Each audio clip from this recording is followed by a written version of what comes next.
नमस्कार साथियों, एक बार फिर से आप सबका न्यू लाइट विद दीपक में बहुत बहुत स्वागत है। आज हम लोग पढ़ेंगे हिंदू विवाह अधिनियम 1955। तो जैसा कि नाम से ही स्पष्ट है, हिंदू मैरिज एक्ट मतलब हिंदुओं का विवाह है ये। तो सबसे पहले तो हम ये समझेंगे कि हिंदू आखिर कौन है, क्योंकि इसमें गैर हिंदू शामिल नहीं है।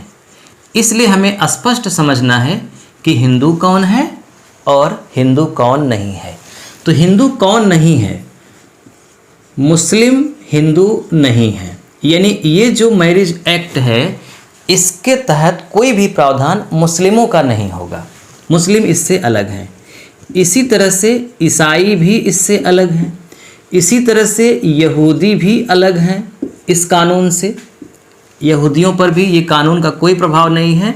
और इसी तरह से पारसी और कुछ जनजातियां हैं, कुछ जनजाति जो दूर दराज मतलब जंगलों में रहती हैं, जिनका एकदम अलग सिस्टम है, विवाह करने का भी, खाना खाने का, पहनने का, सब कुछ अलग रिवाज है। तो उन पर भी हम ये कानून नहीं थोप सकते, तो वो भी इससे स्वतंत्र हैं। तो मुस्लिम, ईसाई, यहूदी, पारसी और कुछ जनजाति के लोग इस कानून के दायरे में नहीं आते। इसका मतलब जो भी हम इसमें नियम बताएंगे वो नियम इन पर लागू नहीं होगा। लागू किन पर होगा? जो हिंदू हैं, जिन्हें हम हिंदू कहते हैं, तो हिंदू हैं। इसी तरह से सिख हैं। इसी तरह से बौद्ध भी अलग धर्म है लेकिन बौद्धों पर लागू होता है। जैन भी अलग धर्म है लेकिन जैनियों पर भी लागू होता है। इसके अलावा जैसे कि प्रार्थना समाज, आर्य समाज, ब्रह्म समाज, लिंगायत यानी आदि। कहने का मतलब कि जो और छोटे छोटे संप्रदाय हैं जिन्हें हम जानते हैं, जो हिंदू धर्म से ही उपजे हैं और कहीं ना कहीं हिंदू धर्म की ही रीति रिवाज को आज भी वो मानते हैं। तो हिंदू, सिख, बौद्ध, जैन, प्रार्थना समाज, आर्य समाज, ब्रह्म समाज, लिंगायत, शैव, ये इस तरह के जो समाज हैं वो हिंदू धर्म में आते हैं। इन पर ये कानून लागू होता है। तो इतनी बात आपको समझ में आ गई कि इन पर लागू होगा, इन पर लागू नहीं होगा। अब दूसरा प्रश्न है कि विवाह करने की आयु क्या है। अब जो भी बताएंगे वो सब हम हिंदू विवाह अधिनियम की ही बात बताएंगे। तो इसमें आयु कितनी है? तो देखिए, इसमें स्पष्ट लिखा गया है कि 18 वर्ष से ऊपर के जो बच्चे होते हैं,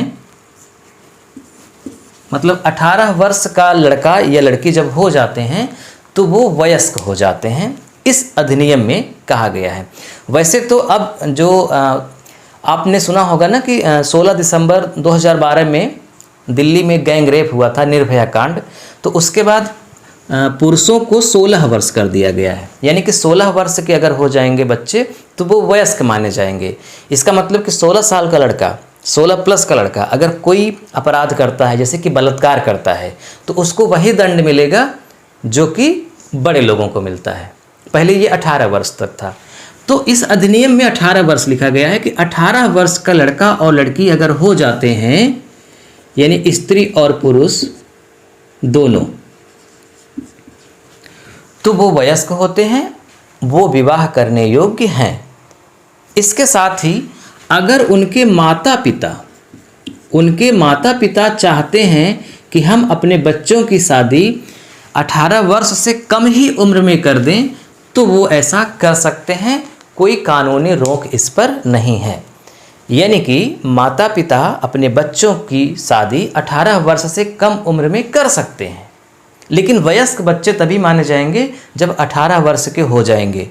अब मान लीजिए 18 वर्ष से कम बच्चे हैं, उनकी शादी माँ बाप ने करवा दिया, तो अगर उनका तलाक होना है ना, तो इसमें स्पष्ट लिखा गया है कि उनका तलाक वयस्क होने पर ही होगा, यानी 18 वर्ष के बाद ही होगा, विवाह भले ही पहले हो गया हो। ये इस अधिनियम की बातें हैं। लेकिन आप जानते हैं, अगर मैं आपको थोड़ा सा नोट करके यहीं पे बता दूं तो ज़्यादा अच्छा रहेगा। मैं कुछ वर्षों का जिक्र करूंगा। एक वर्ष है 1891, एक वर्ष है 1929 और एक वर्ष है 1978। अगर आप पढ़े होंगे थोड़ा बहुत भी इतिहास, तो ये तीनों वर्षों को आप देख करके समझ गए होंगे कि मैं क्या बताना चाह रहा हूँ। 1891 में अंग्रेज़ों ने एक नियम बनाया था। इस नियम में उन्होंने ये कहा कि कोई भी लड़की की जब शादी होगी, लड़की की उम्र शादी के समय 12 वर्ष हो जानी चाहिए। यानी कि 12 वर्ष से कम उम्र की बच्चियों की शादी को कानूनी रूप से रोक दिया गया। ऐसा करने पर उनके अभिभावकों को सजा दी जाएगी। ऐसा 1891 में लिखा गया। अब विचार करिए, 12 वर्ष किया गया, इसका मतलब ये हुआ कि बहुत अधिक मात्रा में 12 वर्ष से कम बच्चियों की शादी होती रही होगी, तभी तो ऐसा लिखा गया ना। अगर मान लीजिए कि हर लड़की की शादी 18 वर्ष के बाद अगर उस समय होती तो ये नियम बनाने की क्या ज़रूरत पड़ती। इसका मतलब अनुमान यही लगाया जा सकता है सहज ही कि बहुत अधिक संख्या में 12 वर्ष से कम लड़कियों की शादी होती थी। कैसी ज़िंदगी उनकी होगी आप सहज ही अनुमान लगा सकते हैं। तो 1891 में उम्र की गई विवाह की लड़कियों की 12 वर्ष। 1929 में एक अधिनियम आया। इस अधिनियम का नाम शारदा अधिनियम है। ये बहुत चर्चित अधिनियम है, शारदा एक्ट या शारदा अधिनियम। ये बहुत बार परीक्षाओं में पूछा भी गया है। तो इस अधिनियम में 14 वर्ष और 18 वर्ष किया गया। अब आप समझ गए होंगे 14-18 का मतलब। 14 वर्ष किया गया लड़कियों के लिए, यानी कि लड़की की उम्र 14 वर्ष हो जानी चाहिए और लड़के की उम्र 18 वर्ष हो जानी चाहिए, तब वो शादी करने योग्य होंगे। ऐसा नियम अंग्रेजों ने 1929 में बनाया। तो चल रहा था सब ठीक ठाक। 1978 में जाकर के एकदम क्लियर हुआ और इसमें किया गया 1978 में 18 वर्ष और 21 वर्ष, जो वर्तमान में भी लागू है। मोरारजी देसाई की सरकार ने इसे किया था 1978 में। लड़कियों की उम्र कम से कम 18 वर्ष होनी चाहिए, लड़कों की उम्र कम से कम 21 वर्ष होनी चाहिए, तभी उनका विवाह होगा, वो विवाह करने योग्य हैं, अन्यथा अभी विवाह करने योग्य नहीं है। तो ये हो गई एज की बात। अब आते हैं कि विवाह करने का कुछ इसमें बंधन है। वो बंधन क्या है? देखिए, आप लोगों ने एक शब्द सुना होगा, गोत्र प्रथा। जब आप लोग इतिहास पढ़ेंगे, प्राचीन इतिहास, तो उसमें ये चैप्टर आएगा गोत्र प्रथा की शुरुआत कब हुई, गोत्र क्या है। तो देखो, मैं आपको संक्षिप्त में बता देता हूँ गोत्र का मतलब क्या होता है। गोत्र का मतलब होता है कि मूल वंश एक ही हो। जैसे आप समझिए थोड़ा सा, जैसे मान लीजिए ए नाम का व्यक्ति है, बी नाम का व्यक्ति है, सी नाम का व्यक्ति है। अब ए के 2 बच्चे हो गए, ठीक। इसी तरह से बी के भी 2 बच्चे हो गए और सी के भी 2 बच्चे हो गए। फिर इसके बाद इनके 2 बच्चे हुए, इनके 2 बच्चे हुए, 3 बच्चे भी हो सकते हैं। इसी तरह से इन लोगों का भी ये कार्यक्रम आगे जारी रहा, बच्चे होते गए, परिवार बढ़ता गया। मान लीजिए ये है पुरुष, ये है महिला। इसी तरह से यहाँ पर ये है पुरुष, ये है महिला। अब कभी भी जब विवाह करवाना होगा हिंदू नियम के अनुसार, हिंदू विधान में, अगर मान लीजिए ये लड़के की शादी करवानी है, तो इस लड़के की शादी जब इस लड़की से होने लगेगी तो इसे अस्वीकार कर दिया जाएगा। इसे कहा जाएगा कि ये लड़का और लड़की भले इनके माता और पिता अलग अलग हों, मतलब इनके माता पिता अलग हैं, इनके माता पिता अलग हैं, फिर भी ये दोनों एक ही गोत्र के हैं। कैसे? क्योंकि इनके माता पिता के पिता एक ही व्यक्ति हैं, यानी कि ये दोनों एक ही मूल वंश से निकले हुए हैं, अर्थात इन दोनों का एक ही गोत्र है, इसलिए इन दोनों की शादी नहीं हो सकती। इसीलिए गोत्र बनाया गया था। अब इनकी शादी होगी कहाँ? तो इनकी शादी इनसे हो सकती है, क्योंकि इनके पिता के पिता अलग हैं, इनके पिता के पिता अलग हैं, अब इनका कहाँ ऊपर जाके मिलान होता है इसकी कोई जानकारी हमारे पास नहीं है, इसलिए इन दोनों का विवाह हो सकता है। यही है गोत्र। तो आधुनिक समाज में इसे किस तरह से किया गया ये आपको समझना है, जो कि स्पष्ट हिंदू मैरिज एक्ट में लिखा गया। इसमें कहा गया कि पुरुष की ओर से 5 पीढ़ी तक देखा जाएगा और महिला की ओर से 3 पीढ़ी तक। मतलब ये जो हमने बनाया है चित्र, आप इसी से समझ सकते हैं बात। जैसे इस लड़के की शादी हो रही है इस लड़की से, अभी ये जानकारी नहीं है कि इनका गोत्र क्या है, मतलब मूल वंश क्या है। इसको इस भाषा में लिखा गया है, सपिंड लिखा गया है। कानून की भाषा में इसे सपिंड कहा जाता है। सपिंड यानी एक ही पिंड के, जिसे हम व्यवहारिक भाषा में गोत्र कहते हैं। तो ये लड़का पहली पीढ़ी हुआ, इसके बाद इसके पिता दूसरी पीढ़ी के और इनके पिता तीसरी पीढ़ी के। तो फिर ये जो और लड़की है इसके माता या पिता फिर इसके, ये भी तीसरी पीढ़ी के। तो कहने का मतलब कि इन दोनों की शादी इस आधुनिक समय में भी हिंदू मैरिज एक्ट के भी तहत इसे रोका जा सकता है कि क्योंकि ये तो तीसरी ही पीढ़ी में मिल गए, जबकि 5 पीढ़ी तक देखना चाहिए। यानी पहली पीढ़ी, दूसरी पीढ़ी, तीसरी पीढ़ी, इनके बाद चौथी, इनके बाद 5वीं, यहाँ तक देखा जाएगा। अगर यहाँ से भी एक ही मूल वंश के मिल जाएंगे ये, तो शादी को कानूनी रूप से इस अधिनियम के तहत रोक दिया जाएगा। अगर इस प्रकार का कोई प्रमाण जाकर कोई पेश कर दिया तो महिला की तरफ से 3 पीढ़ी तक देखा जाता है। जैसे ये महिला है तो बस यहीं तक देखा जाएगा, इसके ऊपर नहीं जाएंगे। लेकिन पुरुष वाले में 5 पीढ़ी तक जाते हैं। मुझे उम्मीद है कि आपको ये बात समझ में आ गई होगी। इसका मतलब अब आप सहज ही अनुमान लगा रहे होंगे कि अगर एक भाई बहन विवाह करना चाहें तो अवैध रूप में कर लें, उसको कौन रोकने वाला है। लेकिन कानूनी रूप से वो नहीं कर सकते, क्योंकि वो तो पहले ही पीढ़ी में मिल गए ना गोत्र में, उनके पिता एक ही हैं, माता एक ही हैं। अगर वो अपने अंकल की बेटी से, मतलब चाची की बिटिया से, मतलब चचेरी बहन से भी शादी करना चाहता है तो भी नहीं कर सकता, क्योंकि वो दूसरी पीढ़ी में मिल गए। चाचा के पिता, इनके पिता के पिता एक ही है ना, तो नहीं कर सकते। अब इसमें विवाह कितने कर सकते हैं, तो देखिए एक शब्द इंग्लिश में लिखा जाता है लैटिन भाषा में मोनोगेमी, इसको हिंदी में बोलते हैं एकल विवाह। तो इस अधिनियम के तहत सिर्फ एक ही विवाह हो सकता है, 2 विवाह नहीं हो सकता। अब मोनोगेमी शब्द है, इसका मतलब कि मोनोगेमी के अलावा भी शब्द होते होंगे। एक होता है द्विविवाह और एक होता है बहुविवाह। बहुविवाह आप इतिहास पढ़ेंगे तो प्राचीन भारत में और मध्यकालीन भारत में, यही नहीं आज भी ये प्रथा चली आ रही है बहुविवाह की। बहुविवाह में 2 प्रकार के होते हैं बहुविवाह।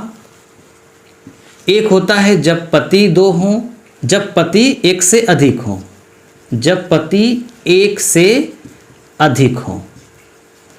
और दूसरा होता है सिस्टम जब पत्नी 1 से अधिक हो।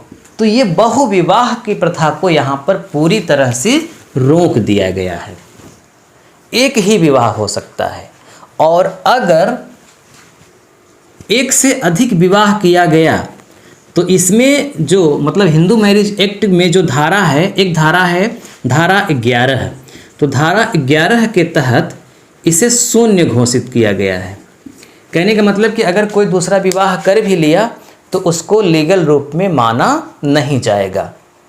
जब अपनी पत्नी को वो तलाक देगा या कुछ भी करेगा, वो इसमें शून्य हो जाएगा।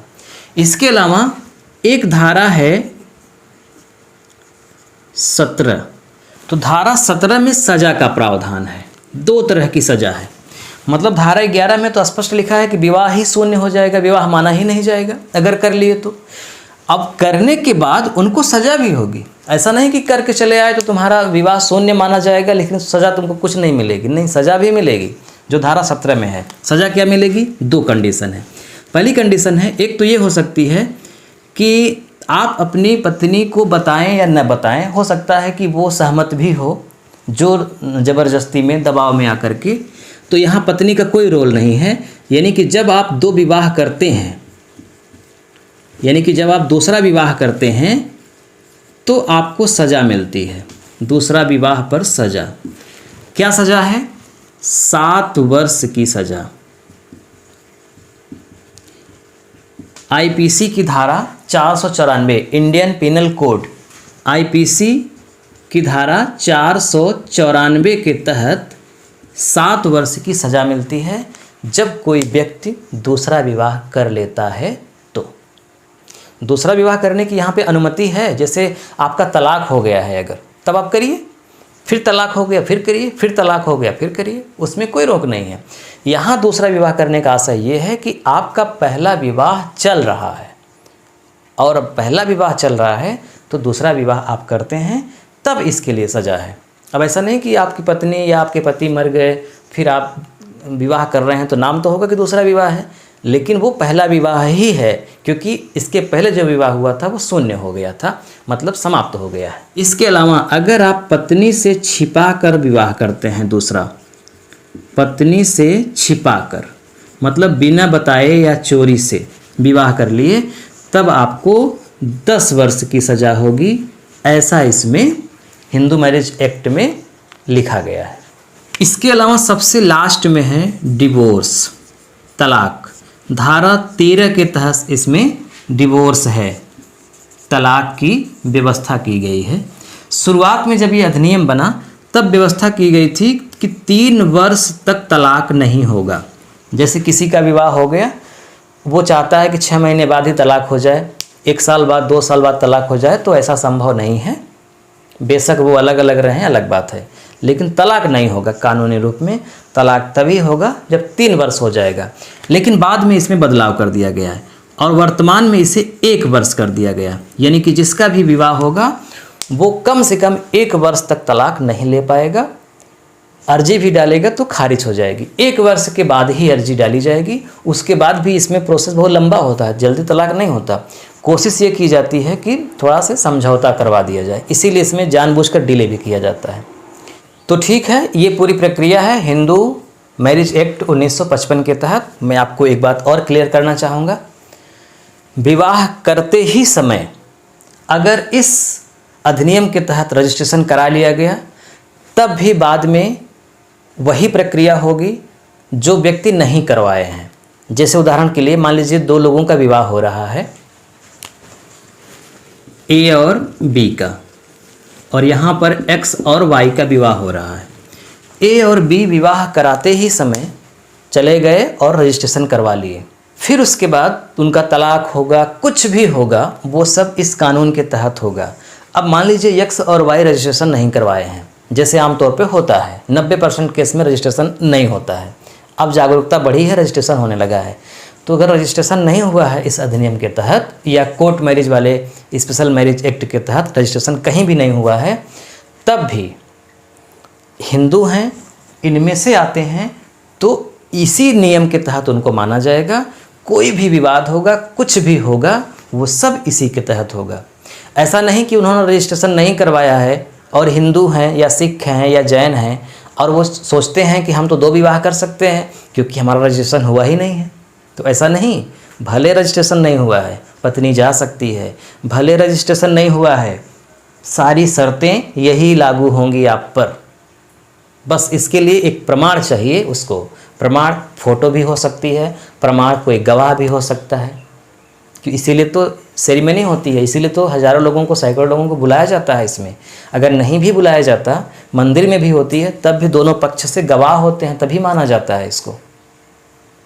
तो विवाह चाहे जैसे करिए, चाहे हिंदू विधि से 7 फेरे लीजिए, चाहे बौद्ध विधि से लीजिए करिए, चाहे जैनियों की तरह करिए, सिख की तरह करिए, कैसा भी आप विवाह करिए, आप स्वतंत्र हैं कि आप किस तरह से करेंगे, वो आप पर डिपेंड करता है। रीति रिवाज से इसमें कोई मतलब नहीं है। आप किसी भी रीति रिवाज से किए हो, उससे कोई लेना देना ही नहीं है। किसी भी रीति रिवाज से किए हो, अगर आपका विवाह हुआ है या हो रहा है तो सारा प्रोसेस आप पर यही लागू होगा यदि आप इनमें से आते हैं तो। मुझे पूरा उम्मीद है आपको ये बात समझ में आ गई होगी। अपना सुझाव कमेंट बॉक्स में ज़रूर लिखिएगा।